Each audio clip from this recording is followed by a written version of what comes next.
Okay, let's note that this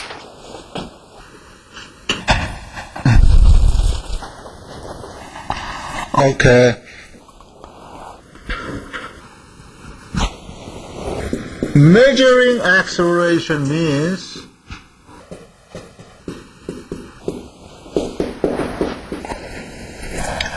we want to find the relation between z and y. Right? Right? We want to find the relation between z and y. So let's see what relation we have.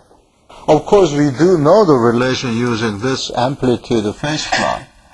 But we want to look at more precisely what's going to happen when r equals very small. Then we can write yt as amplitude and cosine, say, the base frequency, and it has some initial phase theta.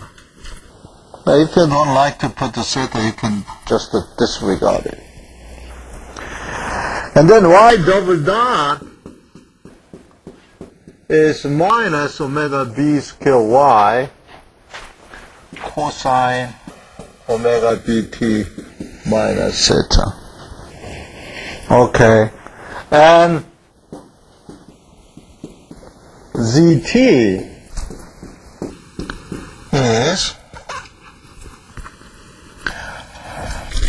we know that this is, because we have this relation, zt is r square over square root of famous quantity, and y cosine omega bt.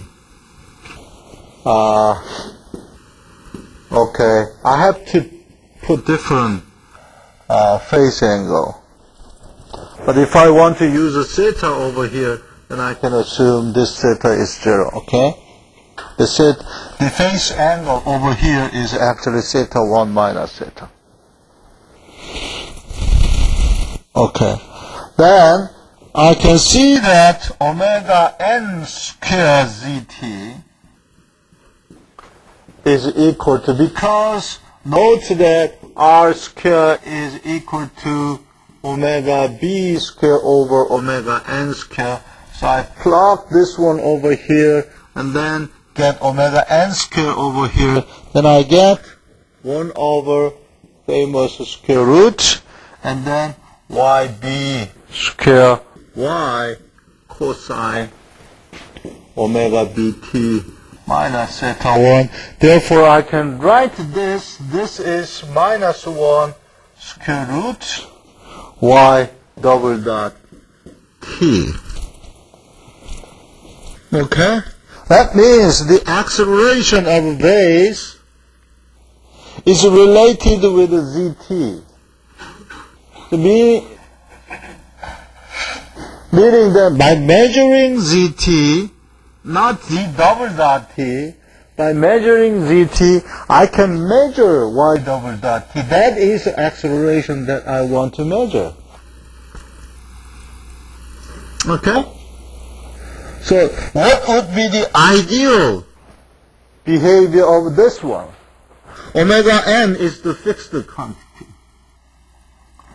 Ideal behavior of this one would be what? 1.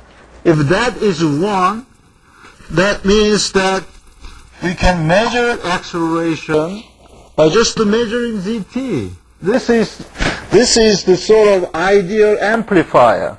What kind of amplifier you want to have for your audio system? When you play your music, you want to hear what the music was recorded, right? That means that flat amplifier behavior. It's the same here. You want to have a flat behavior of this. So, let's draw this quantity. this quantity at low frequency. So I want to draw 1 over square root. Okay. When r is very small, say this is 1. When r is small, this is 1 minus r squared plus 2 zeta r. What we can find is when r equals 0, for example, over here, this is 1. Okay? So this is 1. And then when r goes to bigger and bigger, this will approach to 0. Okay? When zeta getting bigger and bigger, we found very interesting behavior. Okay? Right? When zeta is getting bigger and bigger, we have more flat region over here. Okay? So say I have zeta 0.7. Then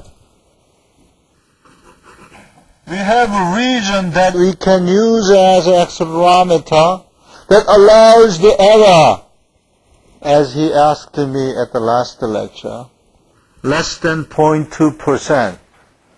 Okay, in your homework, second homework, there is a problem that asks you how to design the accelerometer when you only allow 0.2% error.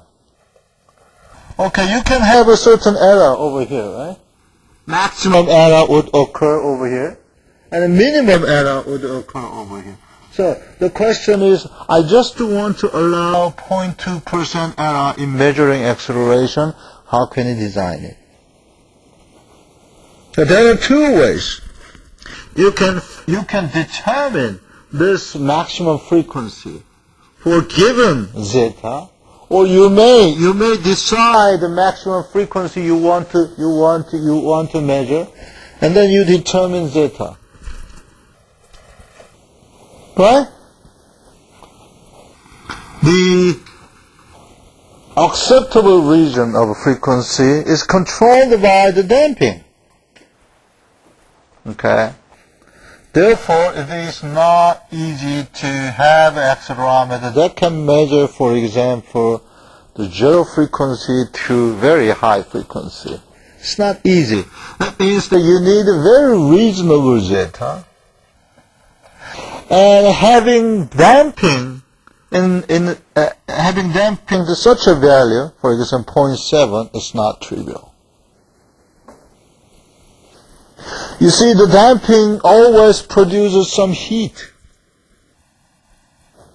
Because damping means I'm converting some energy to, for example, heat energy. Right? And the material should be changed. The characteristic of material would be changed. Okay? If you have an accelerometer, but you can use accelerometer only one day, that's not good. Because you have an amplifier, and a good amplifier. Oh, you come. Nice to see you. Okay. You have an amplifier, good amplifier. Audio amplifier, very nice, very flat, from 0 frequency, for example, 20 kilohertz. But that amplifier can be used only 24 hours, and nobody will buy it, right? So the issue of damping is very important. Okay, let's move on to the issue of damping, therefore.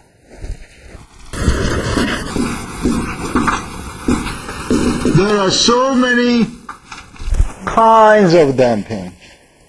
But what we learned is on linear damping, right? That the damping force is proportional to the velocity.